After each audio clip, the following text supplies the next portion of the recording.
চলতি বছর অর্থাৎ 2024 সালের এপ্রিল থেকে অক্টোবর পর্যন্ত তীব্র লোডশেডিংয়ে বিপর্যস্ত ছিল জনজীবন। এরই মধ্যে শীতের আগমনী বার্তা কিছুটা স্বস্তি নিয়ে আসলেও কাটেনি বিদ্যুৎ বিভ্রাট। মূলত শীতের চাহিদা কম থাকায় কমেছে লোডশেডিং, তবে শীত শেষেই বাড়বে চাহিদা। ঘাটতি মেটাতে এরই মধ্যে রূপপুর বিদ্যুৎ কেন্দ্রের প্রথম ইউনিট চালু করার উদ্যোগ নিয়েছে অন্তর্বর্তী সরকার। শুক্রবার সন্ধ্যায় পাবনা জেলা প্রশাসকের সম্মেলন কক্ষে জেলার সরকারি কর্মকর্তাদের সঙ্গে মতবিনিময় শেষে অর্থ উপদেষ্টা সালে উদ্দিন আহমেদ সাংবাদিকদের জানান, নিরাপত্তার আন্তর্জাতিক সব শর্ত পূরণ করেই রূপপুর পারমাণবিক বিদ্যুৎ কেন্দ্র নির্মাণ করা হয়েছে।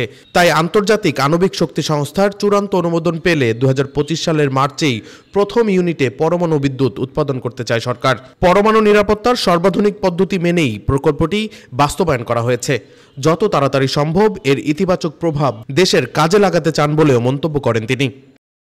এদিকে জ্বালানি সংকট এবং আমদানি নির্ভরতা, পিডিবির অর্থ সংকট, এলসি জটিলতা সহ নানা কারণে তীব্র লোডশেডিংয়ের ভোগান্তির সম্মুখীন হতে হয়েছে গ্রাহকদের।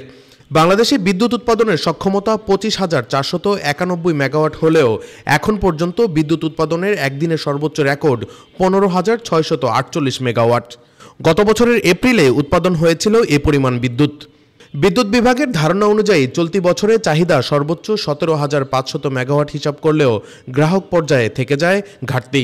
রাশিয়ায় কারিগরি ও আর্থিক সহায়তায় রূপপুরে নির্মিত হয় বাংলাদেশের প্রথম পারমাণবিক বিদ্যুৎ কেন্দ্র। প্রকল্পটিতে থাকবে 2টি বিদ্যুৎ ইউনিট।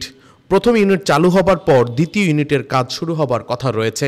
বিদ্যুৎ কেন্দ্রের 2টি ইউনিট চালু হলে মোট উৎপাদন ক্ষমতা হবে 2,400 মেগাওয়াট। প্রতিটি ইউনিটে স্থাপিত হবে 3+ জেনারেশনের রুশ ডিভিআর 1200 রিঅ্যাক্টর। এটি সকল আন্তর্জাতিক নিরাপত্তা চাহিদা পূরণে সক্ষম। Desk report, metro TV.